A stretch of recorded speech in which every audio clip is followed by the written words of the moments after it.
We are so encouraged with thousands of these books leaving our building and arriving in your homes. It's called The Reason for God. It's the November monthly offer. It's a resource. We love to offer resources, and this one is hot. This is very hot. It's a classic by Tim Keller called The Reason for God, and we just have tried to bring in some of the best apologists, especially emerging apologists that are in our land, and Nathan Betts is of that profile with Ravi Zacharias International Ministries, a young apologist, a bright mind, and Christ follower. We're glad that you're with us. Let's dig into this a little deeper, as we are in every segment. Tim Keller talks about the skeptics asking the question, how can you say, or I'll do it maybe the way people would do it to me, how in the world can you say that there is only one way to God, and it's Jesus Christ?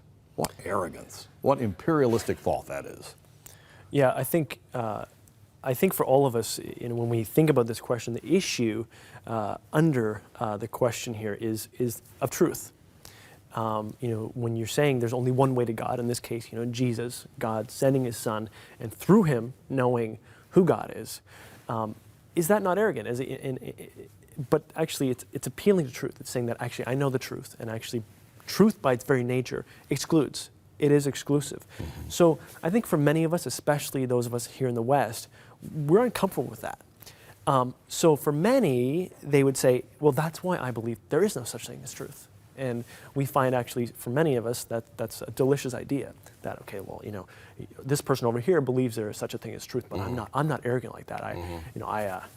There is no such thing as truth. And we celebrate in our culture diversity and tolerance, and so how can you be so intolerant? How can you be so undiverse or non-diverse? Yes, and I think that when we actually push that idea, there is no such thing as truth, we've got to say, actually, well, that in itself is a truth claim. Mm-hmm. Because even if you want to be inclusive and say, well, I welcome everybody, well, that actually excludes the exclusivist. Yeah.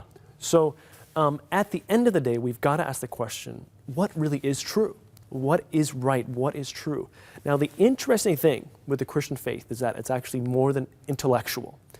Jesus Himself, God in flesh, said, I am the way, I am the truth, and the life. That word truth there has with it the idea of unhiding, revealing. Mm-hmm. So what He was saying there was actually, this is more than intellectual.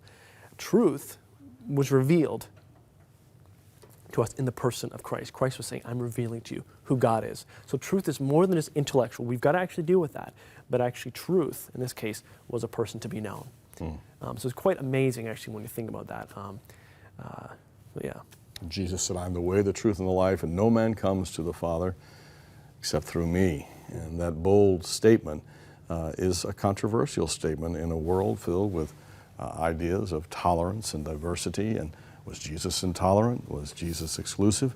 Well, those are the kinds of things that people like Nathan and our author for the month, Tim Keller, ask and answer on a regular basis. I think this book will take you to new heights and new depths, new heights in your spiritual walk and new depths of understanding what the Word of God really has to say in response to the skeptics. By the way, Nathan, you're going to be at the People's Church, my old stomping ground many years ago, as their pastor. You're going to be hosting the Big Deal Questions Conference, bigdealquestions.com. It's going to be at People's Church in Toronto, Canada, on Saturday, January 24th. I hope that you'll be a part of that. Hope you'll get this book.